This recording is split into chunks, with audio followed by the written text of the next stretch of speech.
In this video, I'm going to review the handout that's posted on Blackboard for the intraoral anatomy as seen on radiographs.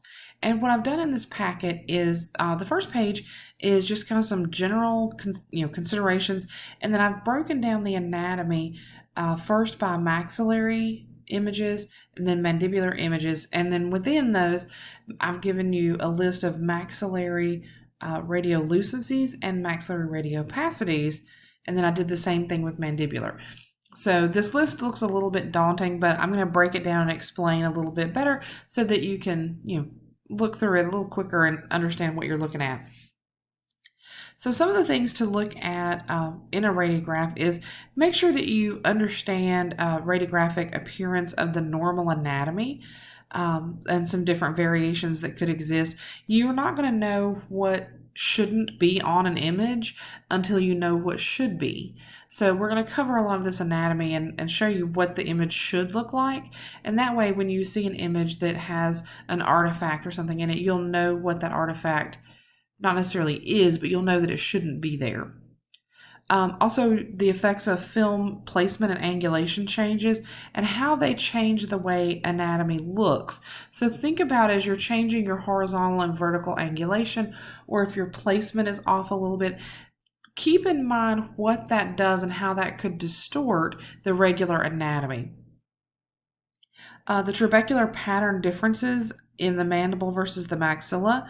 We're going to talk about the trabecular pattern in just a moment when we look at some images, so we'll see what those look like. And then also maxillary sinus variations and how those can look different in different people. We'll start with the maxillary anatomy. So these are going to be things that you see on maxillary periapicals specifically. We'll start with the radiolucencies. That's going to include your maxillary sinus, the lateral fossa, the nasal sinus, the incisive foramen, and the median palatine suture. So if you think about what all of those anatomic structures are, you've got sinuses, which are holes or empty cavities. You've got fossa and foramen, which are again holes in the bone. And then the median palatine suture, which is the line where the hard palate fuse together and it's the space between. So those are all spaces. All of those are spaces and openings or places where there's soft tissue, but they're openings within the bone. So the radiopacities, you have the hamular process, the lateral pterygoid plate of the sphenoid, the coronoid process of the mandible, the cross-section of the zygomatic arch, jugular ridge, maxillary sinus walls. So before we talked about the maxillary sinus, the body itself, but if you're talking about the walls, those are going to be radiopaque. It's also the septa or the floor, just different ways to say it. The XY formation, and I'll show you that. The floor of the nasal cavity, the inferior concha, the anterior nasal spine, which is part of that nasal septum. And then you've got the walls of the median palatine suture, the maxillary tuberosity, and the nasal septum. Those are all bone. All of them. It's all bone or the outline bone of different things, but those are all different parts of or anatomy that is consistent with the bone. That's why they're radiopaque. If you think about why things are radiopaque versus radiolucent, all of your radiolucencies are going to be actual soft tissue, holes in the bone, places where the bone is missing. Or if you look at your radiopacities, those are all of the bony structures themselves. And the bony structures are going to show up as radiopaque because of the density that's involved in the bone, that inorganic, dense structure that makes up the bone. Oops, I went too far. So now we're going to look at the mandibular anatomy. And again, it's broken down into radiolucencies and radiopacities that you would find in mandibular periapicals. You've got radiolucencies like the submandibular fossa, the mandibular canal, mental foramen, and lingual foramen. Again, foramen are the holes, fossa is a depression where the bone is thinner, and canal, the mandibular canal, is just a tube that runs through the bone. So again, those are all holes or places where the bone is missing and different structures that are present within the bone where you wouldn't have that inorganic structure. radiopacities, you have the external oblique ridge, the mylohyoid ridge, the wall of the mandibular canal, the inferior cortical plate, genial tubercles, and the mental ridge. Those are all anatomical structures of bone. So you've got that same dense inorganic structure that's making them radiopaque. So the last thing on this list, let me slide this up a little bit so it's in the center. The anatomic entities that appear both maxillary and mandibular periapicals, again, I've broken that down into radiolucent and radiopaque, but these are things that you'll find on all of them, on any of your images. You've got developing teeth, pulp chambers, periodontal membrane or the space, and then nutrient canals. Now, nutrient canals are present throughout all of the bone. Really, the only place that you're going to see them commonly is going to be the mandibular anteriors, just because the bone is a little thinner there as compared to just different areas in the maxilla or the posteriors in general. Nutrient canals are just the little, I don't want to call them wormholes, but they're like the little wormholes, the tubes where the blood vessels and the nerves run through the bone. Those are visible if you catch them at just the right angle, and sometimes we do with the angles that we use to create the images. Let's see, radiopacities that are going to be present on both maxillary and mandibular. You have the enamel, the dentin, and the lamina dura. In just a second, I'm going to show you an image and explain to you what the lamina dura is. I'm going to scroll down. So this starts page 2. And what you're looking at on this image, I've kind of done little arrows to point out the different things that are radiopaque. And just looking on this image, I did want to also explain what that XY formation is while we're still on this image. So I'll start with the radiopaque items. The first thing that you see there is the top arrow is pointing at cementum.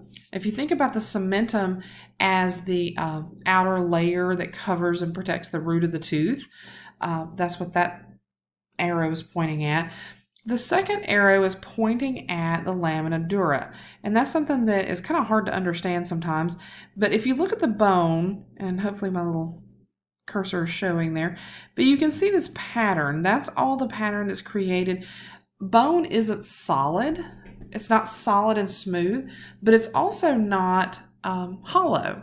So there is a structure to it, but it's not solid, and that's where all of the blood vessels and nerve tissue run through. So again, it's not hollow, but it's also not solid. That's what kind of helps keep it a little bit lighter as well. But if you think about the blood flow and the nerve tissue that comes to the apex of the tooth and up into the nerve pulp of the tooth, how does it get there? Well, there are nerves and blood vessels running all through the bone, and that's what allows it to enter up through the apex of the tooth. That's all in the body of the bone. But if you look at a skull, a dried skull or a replica of a skull, you don't see, it doesn't look like a sponge. It doesn't have a spongy texture to it. It's smooth. So that smooth layer that you're looking at is actually the lamina dura. That lamina dura is the outer edge or the outline that goes around all of the bone. When you look at what holds a tooth in, you talk about the periodontal membrane and how it's like little trampoline springs. Well, one side of that spring attaches to the cementum that's attaching to the tooth. The other side of that membrane actually attaches to the lamina dura in the socket. And those are the three things that hold the tooth in. You've got one edge that attaches to the cementum and one edge that attaches to the lamina dura. Okay, the bottom arrow is actually pointing at the enamel.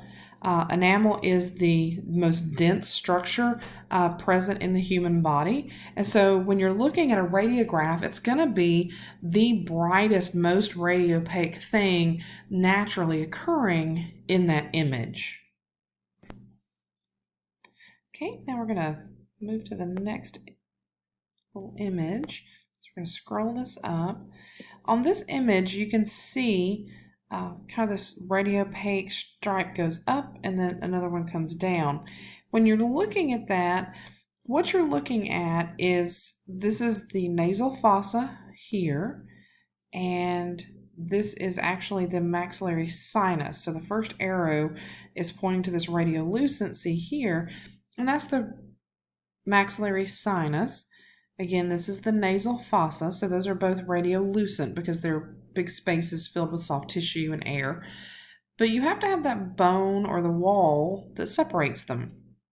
So earlier when I talked about the XY formation, that XY formation is just talking about that radiopaque bony structure that separates the nasal fossa from the maxillary sinus. It's just not something, most people haven't heard of that. That's all it was referring to. So the first arrow is pointing at the the first arrow is pointing at the maxillary sinuses.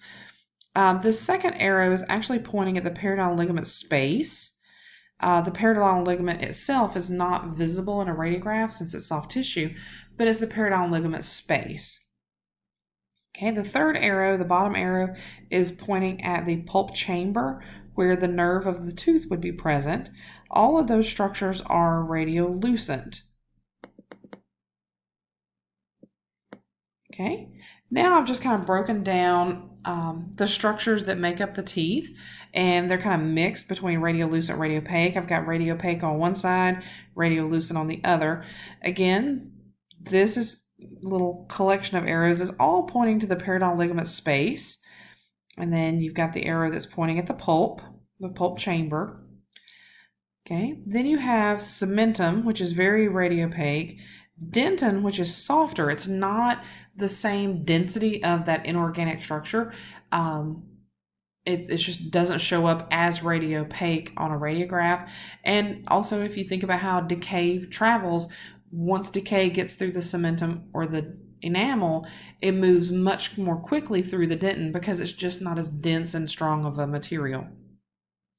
Okay, and then again, the bottom arrow on the radiopaque side is pointing at the enamel. Okay, we're going to scroll down just a little. I'm going to change the shape of my recording. I think I can do that. Maybe I can't.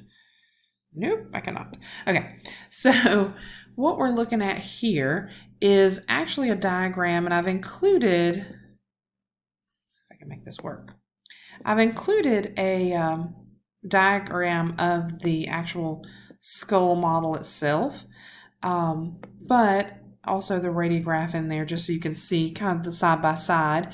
The incisive foramen, you know where that is. It's where the incisive papilla is in the soft tissue, right behind your maxillary central incisors. Okay, on a radiograph, you can clearly see that incisive foramen present right there between the apex of your maxillary central incisors. Okay, you've also got your nasal septum showing up right here, very radiopaque, and then you've got your nasal fossa on either side.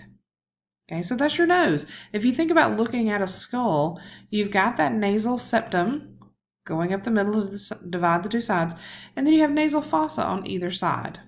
Okay, those are just holes in the bone for the nasal tissues.